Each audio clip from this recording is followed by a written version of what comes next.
wara li sfaċċatament kiser l-istatut tal-partit tiegħu stess biex waqqaf li żagħżugħ Awċi Luksajt milli jkun elett fil-Parlament, issa jidher li wara l-elezzjoni ġenerali il-kap nazzjonalista Elix Borg se jdur għal viċi kap tiegħu Elix Perici Kalaxxone anka jekk isserva bih għal pożizzjoni li okkupa fil-kampanja elettorali u sansitra kien iddikjara pubblikament li fi Gvern Nazzjonalista Perici Kalaxxone kien se jkun il-Viċi Prim Ministru, issa jirriżulta li Borg beħsibu sansitra itajru mill-kariga. Dan kien irrapportat fil-Gazzetta The Times ta' Tnejn li semmit 4 deputati li kapaċi jieħdu post Perici Kalaxxone li huma l-ex kap Adrian Delija, Rebecca Borg, Mark Anthony Sammut u Derin Karabot. L-iskuża li se jġibu dawk ta' madwar Elix Borg biex ineħħu lil Perici Kalaxxone ili dan ma marx tajjeb fl-elezzjoni. Il-viċi kap ġie elett minn distret wieħed, id-9 distret, u naqas milli jiġi elett mill-ewwel distret li kontesta wkoll.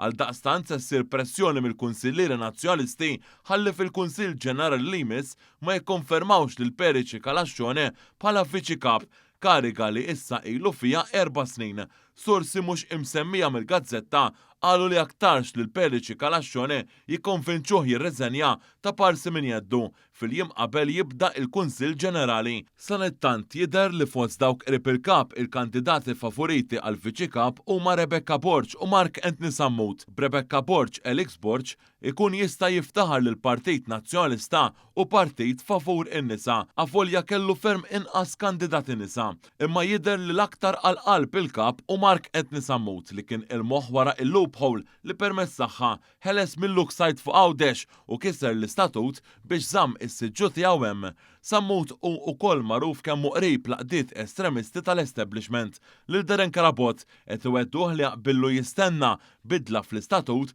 biex ikun hemm it-tieni viċi kap.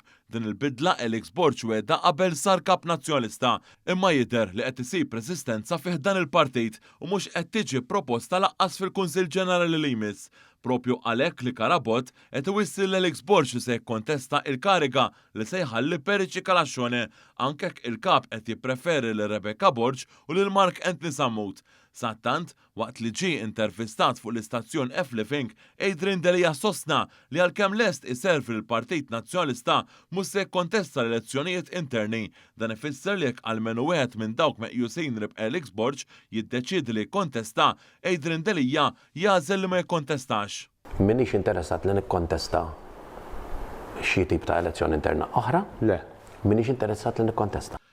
Delija reġa' sostna li l-Partit Nazzjonalista tilef bil-kbir l-elezzjoni u ma jridx jipprova jaljena n-nies minn din it-telfa. Sostna li meta titlef trid direzzjoni u mhu skużi. L-ex kap sostna li l-Partit Nazzjonalista irid ifittex internament il-kawżi tat-telfa waqt li qal li din kienet l-akbar darba li l-Partit Nazzjonalista ma kienx negattiv u għalhekk wasal il-messaġġ. Dan b'reazzjoni għal fatt li l-fazzjonijiet estremisti qed jerġgħu jaħkmu id-Dar Ċentrali.